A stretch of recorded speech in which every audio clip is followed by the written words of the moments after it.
I'm Rika Jean Kalikdan, the second reporters for today. So my topic is all about why mother tongue-based multilingual education or MTB-MLE. Statement from President Aquino with views on this is a larger than just the classroom. We should become trilingual as a country. First, learn English will and connect to the world. Second, learn Filipino will and connect to our country. And lastly, retain your mother tongue and connect to your heritage. Next, legal basis. DepEd Order Note 74S 2009 Institutionalizing Mother Tongue-Based Multilingual Education or MTB-MLE. 1987 Constitution Article 1467 for purposes of communication and instruction, the official languages of the Philippines are Filipino, and until otherwise provided by law, English. The regional languages are the auxiliary official languages in the regions and shall serve as auxiliary media of instruction therein. 1987 Constitution Article 28, 630, the child has the right to an education and to learn and use the language of his family. RA 8980 ECCD Law 65A, it shall use the child's first language as the medium of instruction. RA 9155 or EFA MDG, education for all should enable everyone to speak in the vernacular Filipino and English. BISRA or DSRA or KRT3, all persons beyond school age, regardless of their level of schooling, should acquire the essential competence to be considered functionally literate in their mother tongue in Filipino or in English. The salient feature of mother tongue-based multilingual education curriculum. We have four aspects of development. First, language development.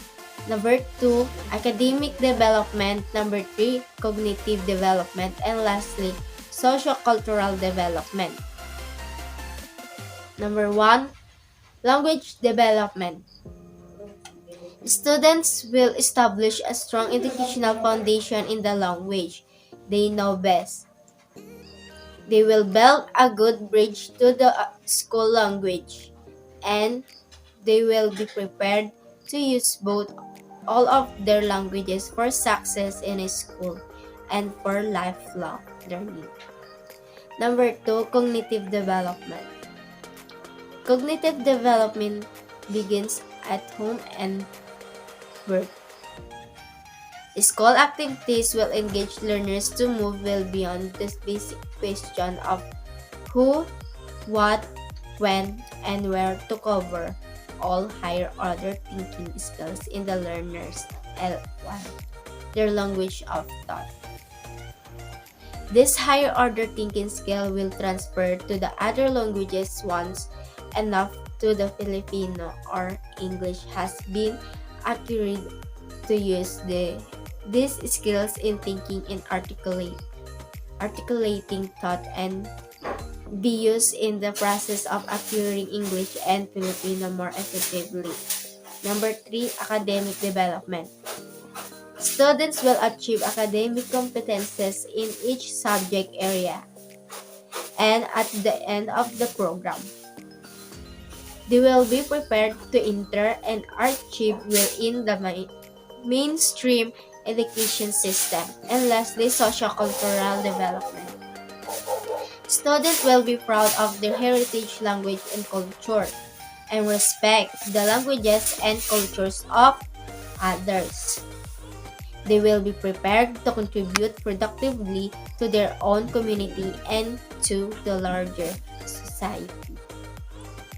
The end result, children who are multilingual,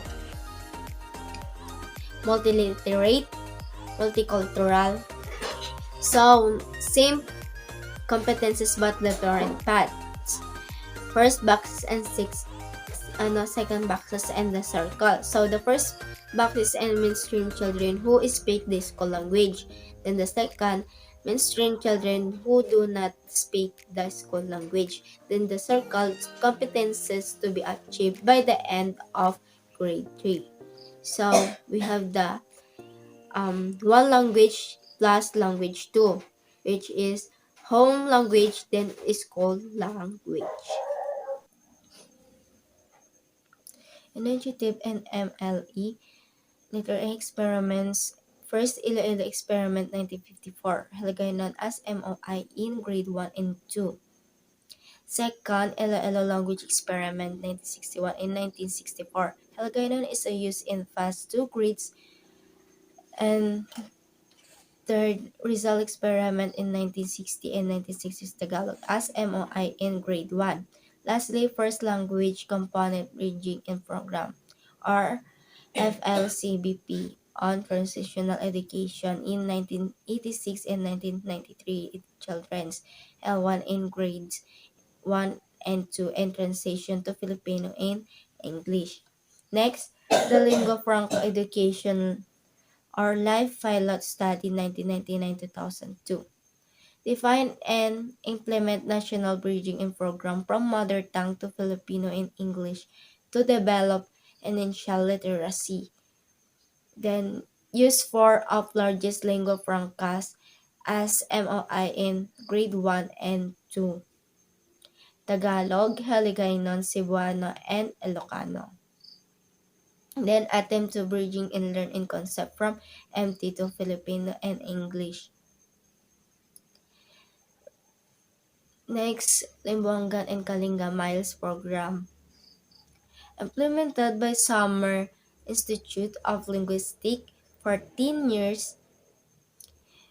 Then 3 experimental classes implementing mother tongue based multilingual education approach. 3 control classes using traditional method of immersion in English and Filipino. Schools are of same SES or social economic status. Results of different initiatives.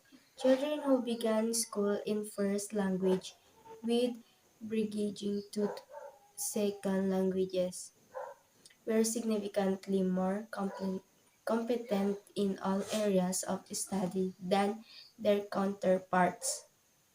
Outperform English taught student in reading, math, and social studies.